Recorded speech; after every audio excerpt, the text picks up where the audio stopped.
Une goutte de miel, écrite par Hovhannes Tumanian, mise en scène par Shorik Yeremian de la Compagnie des Mille Sources. Arabodun pecets ho, hoveteravet paretsabatzor, sorin mecha ingavalo, terab ingavat sohoretzor, Galorik, galorik, ailorik, oror moror shororik, galorik, galorik, ailorik, oror moror shororik, lorik, lorik, aisdari, ardestan heremekari, urbor yertas menatir, Menatir, galorik, galorik, ailorik, oror moror shororik, galorik, galorik, ailorik, oror moror shororik. Il était une fois, au pied du mont Ararat, un village du nom de Zankagadoun. Dans ce village vivaient des villageois. Ils étaient heureux de leur vie simple, sauf un parmi eux qui s'appelait Vrej. Vrej, il avait une quarantaine d'années. Il n'avait ni femme ni enfant. Il avait seulement un gros chat gris aux yeux bleus. Il les caressait toute la journée. Toute la journée, il caressait son chat gris. Et un matin, il s'est dit, non, non, non, non, je ne veux pas vivre comme les villageois. Je ne veux pas être dans la misère. Je veux être l'homme le plus riche. Que faut-il faire? Que faut-il faire pour être riche? Je vous pose la question. Vous avez réfléchi? Oui, il faut travailler, mais quel travail? Mais quel travail pour être riche? Oui, il faut faire du commerce, mais quel commerce? Vous savez, cette histoire, elle date plus de 150 ans. Oui, ouvrir un petit commerce, mais quel commerce? Une épicerie. Voilà, l'épicier Vrej, il a ouvert une épicerie, et dans son épicerie, on trouvait tous les produits, des épices jusqu'aux céréales, du céréal au pain, au vin. Alors, on trouvait tous les épices, du poivre noir, du poivre gris, du piment doux, du piment fort, du piment de Cayenne, du piment d'Espelette, du curry, du cumin, de la cannelle,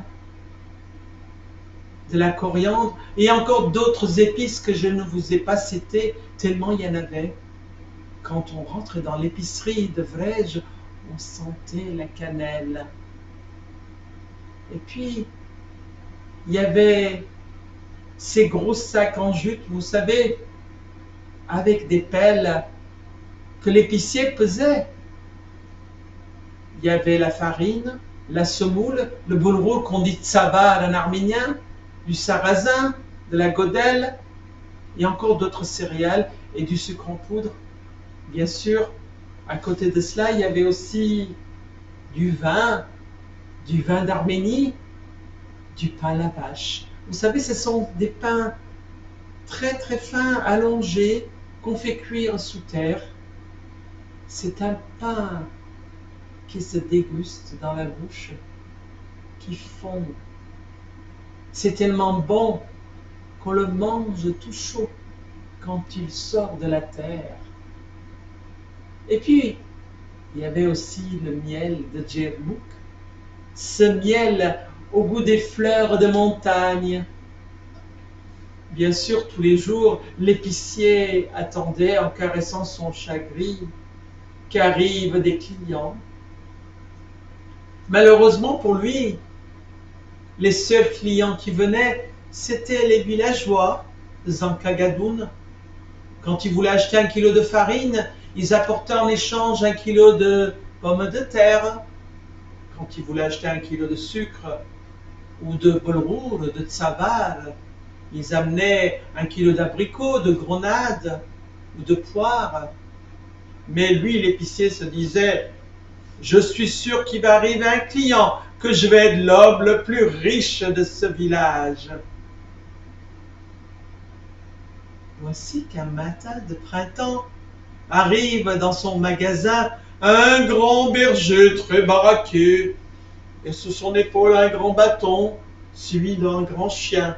Rametsek, Rametsek, Paregam, au vive, Rametsek, comme on dit en arménien, soyez le bienvenu.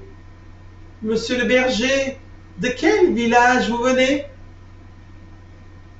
Je viens de Massis. C'est pour mon roi. Il ne peut plus parler. On m'a dit que vous avez le miel de Djermouk, le meilleur d'Arménie. Oui, vous avez raison. Vous avez frappé à la bonne porte. Donnez-moi votre pot. Je vais vous le faire goûter. Et au moment de servir le miel,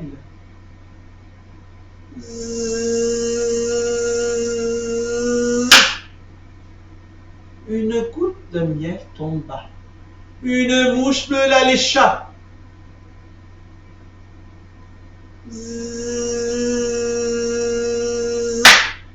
Une goutte de miel tomba. Une mouche bleue la lécha. Le chat ne s'abat de la soma. Une goutte de miel tomba. Une mouche bleue la lécha. Le chat ne s'abat de la soma. Le chien furieux tua le chat. Une goutte de miel tomba. Gatim mer kedingina. Une mouche bleue la lécha. Le chat ne s'abat de la soma. Le chien furieux tue le chat. L'épicier racheur se fâcha. L'épicier sur le chien frappa.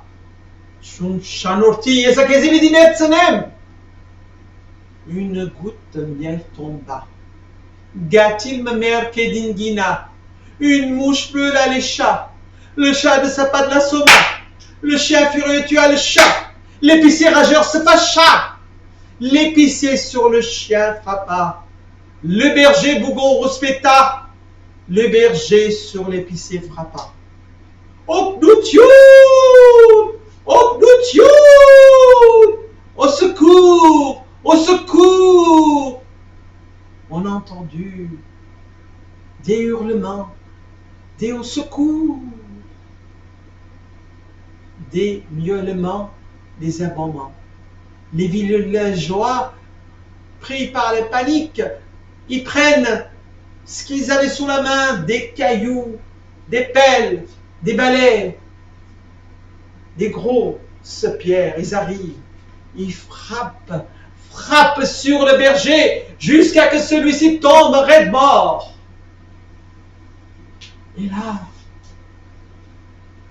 comme vous savez que les nouvelles vont vite dans les villages, de bouche à oreille, la mauvaise nouvelle arrive à l'oreille du roi de Massis. Le roi déclare la guerre.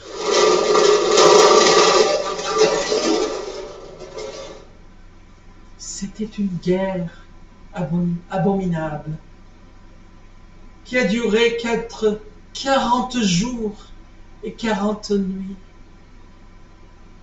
Le ciel était rouge de sang.